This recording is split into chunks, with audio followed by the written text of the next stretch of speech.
You guys want to try some night driving? I don't know if it's gonna work or not. I got this app up. I don't know if you can see it, but low light might not be working very well. We'll show you what we're working with just in case. Got some kids that play video games, like to watch this channel for whatever reason. Here's what we look like at night. So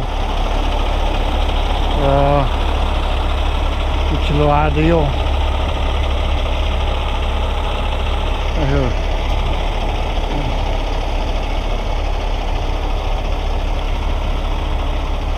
Once I get that trailer all lit up, it'll look okay. Get my lights on the bumper. Yeah, I'm getting into all that crap. Let's go do a little night driving in Georgia. See what we got going on. I wish I had a handful of BB. I'd fix that motherfucker with them. Alright, gentlemen. I didn't put the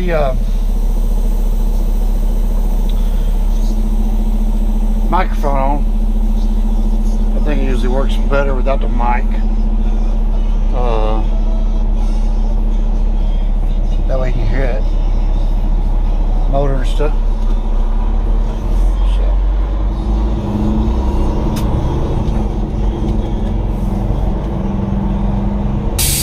Drop the seat down for y'all.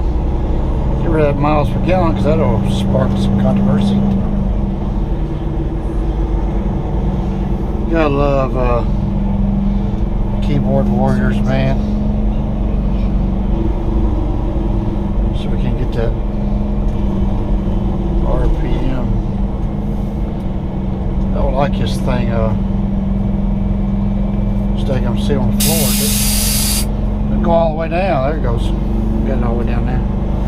They look like a large car, low riding. I don't know what they call them guys.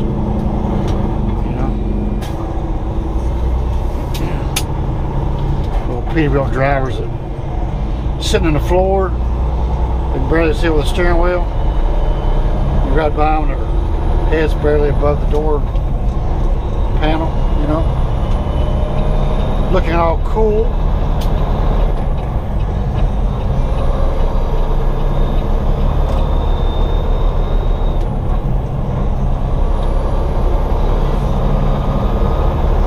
Yeah, I don't normally twist it up that like that, but just want y'all to hear it, you know.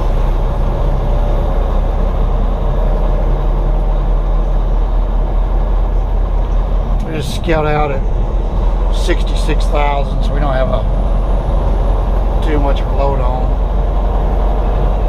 I had to scale it for the customer. I didn't scale it because I was worried about the weight. The customer wanted empty and heavy tickets. So a heavy ticket was 66,000.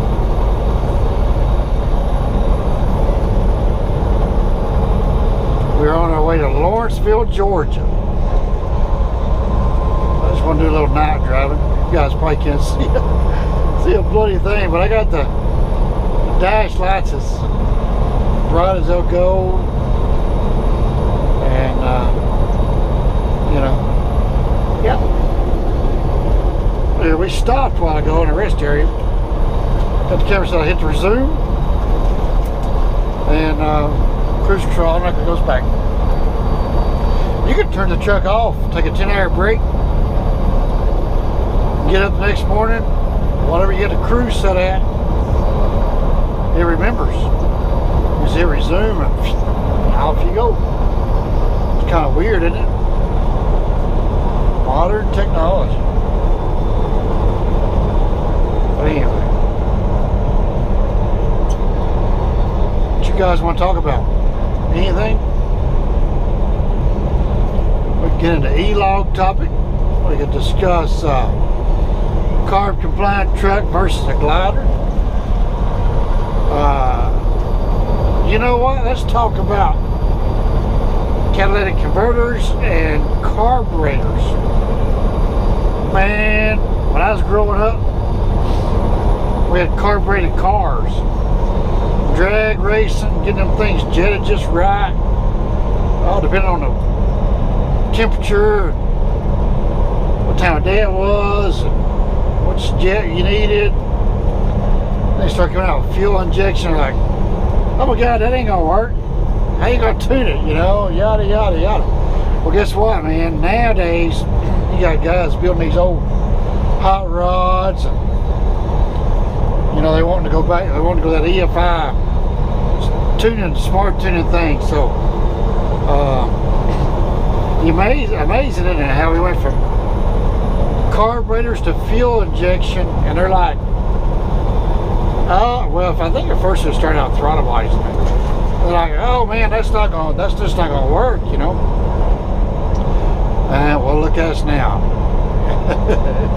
It's working. Now you got these drag racers, and you got these modern cars pumping out all kinds of power with these modern ignitions and throttle bodies and fuel injection, and I mean, it's just crazy, right? And before that, I guess you had the Cadillac converters. Is it Cadillac converters or whatever? You know, that thing coming out the, you know, right out of the exhaust pipes there. The stay with there, little S10. Things coming out of the exhaust pipe right there before you get them up to the lot. But there for a while, the guys were cutting them off and stealing them. They go to a new car lot and they cut them off the cars. And things like $90 a piece. You know, they I think scrapping them or whatever. Anyway, you can make a lot of money going to car lots. The hacksaw, cut off the cars. But yeah, every time we buy a car, it's the first thing we do. We cut them things off. Put some cherry bomb mufflers on. We want that small crap on our cars. Like, holy mackerel, we don't need that garbage. Now look at us, man. We still run that garbage, ain't we? You know, the point of the story is you adapt and overcome. You know what I mean? I keep saying it and saying it. You got guys that's like, now don't get me wrong. Now I'm not praising these trucks. These carb compliant trucks are yet to be. Hello, Georgia State Trooper. Have yet to get all the bugs worked out of them, you know. And they got a long ways to go, long road ahead of us. But we're getting there. I'm hoping that this new Cummins, did you see I did that? Cummins X15, they got it worked out, you know. Time will tell. Let's just say the Trump administration doesn't backpedal on itself. That would be awesome, wouldn't it? But anyway, you got guys up there that's like, oh my gosh, man, glider. Well, buy yourself a glider. Holy crap, it's probably the same guys that are screaming, carburetor. No, fuel injection bad. Now they're driving around a brand new Ford fuel injected pickup. I hadn't even thought nothing about carburetors, you know. So anyway, yes, carb compliant trucks are a pain, and they do cost more downtime and more maintenance. If you expect it not to, you're lying to yourself. Gliders also cost downtime and maintenance and go down. You know, Fitzgerald's got those Detroits pumped up so high, you're gonna lose injectors every year, you know, if you don't lose the head or an engine or a liner. I mean, they all have their problems, guys. Yes, I know a glider does have emissions problems. It's because they didn't got it, you know. But anyway, it is what it is. Everybody's going to gripe about something. You can't keep everybody happy, you know. I bet we went from prop airplane planes to jet engine airplane. Hell, them things will never fly. Holy crap, they're flying now, ain't they? Landed a man on the moon, didn't we? But they said that would never happen too. You gotta adapt, people. E-logs. I've been on E-logs for 6 years. Before E-logs, I was, I tell you what, man, Louis Zuzu, good job, buddy. I've been on E-logs for 6 years.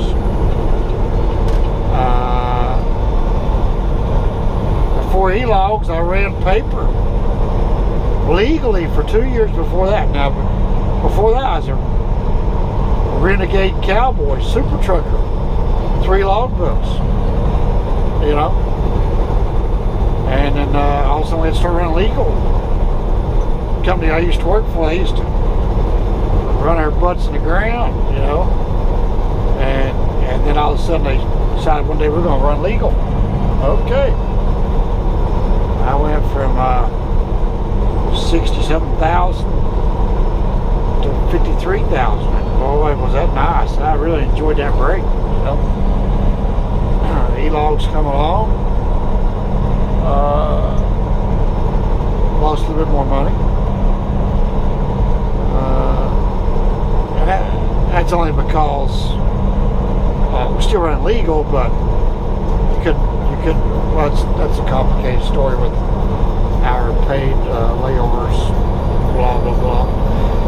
Anyway, do I think E-logs are safe? Well, in a way, yes, and in a way, no.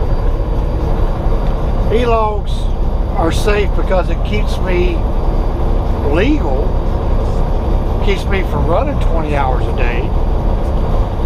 You know, I got some bad examples, like approaching Atlanta, Georgia, and you gotta stop and take a 30-minute break, and it's 3 o'clock in the afternoon. If I could have kept going, I could have got through Atlanta, Georgia, and beat some of the traffic. Well, now I got to take a 30-minute break before I get into Atlanta, so now I've got to stop, and now I got to deal with rush hour traffic. Last year, I was coming from the West Coast, coming out of Oregon, and I knew there was a snowstorm coming. It was like 3 hours away from Constantine, and I had to stop and take a 10-hour break. I woke up with 8 inches of snow in the hood. Had to run the chains across the mountain pass there to get to where I had to go, and I had to chain up. I don't normally. I don't try not to put myself in a position I got to chain up. Sometimes you get in a predicament you have to. You know, exhibit A would be nobody talks on the radio and says, "Hey, chain law's in effect." You know, nobody using the bloody radio anymore. Option B is you've got to get to where you're going to go. You can't sit there for 2 or 3 days and ride out, because Oregon don't clean the roads off. They just leave it there. They scrape within an inch or 2 of the ground. Okay, we're done. Throw some lava rock on it, call it quits. Perhaps stays on there for 3 or 4 days, you know. So you got to chain up. But anyway, so yeah, examples like that. You know, the 30-minute break, I think I'd throw it out the window. Not a fan of the 14-hour clock. You know, but anyway. Then again, I mean, the 14-hour clock. You know, you can't start at 8 in the morning and work until 2 or 3 at night. So I guess the 14-hour clock keeps you from. Well, you know, 14 hours, that is still a long day. By the time you get up and do all your crap and actually log in on duty, start your day and then stop your day and then end your day. You got a, you know, 15, 16-hour day that you've actually worked. Or you cheat the system and you go spend the night at the customer, and then you get up and 7 in the morning, it takes you 3 hours to unload you, and you don't actually log in till 10 o'clock, show you 15 minutes unloading. We all do it, you know, but anyway, so yeah, then you wind up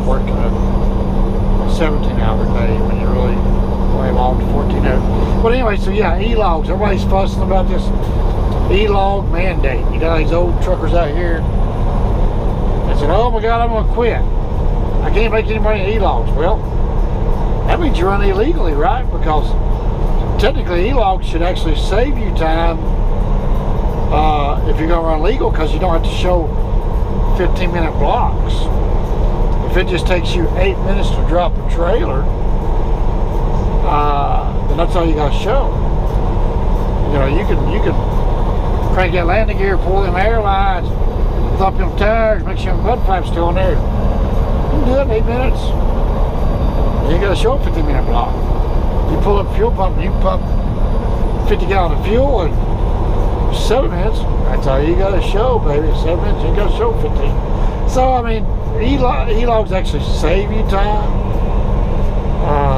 You know, but yeah, you got, I mean, that's a whole controversial debate. I mean, I've worked with so many old timers, these company driving jobs, they're like, they got our speed down, I'm gonna quit. Well, they cover their trucks down, and sure enough, they didn't quit.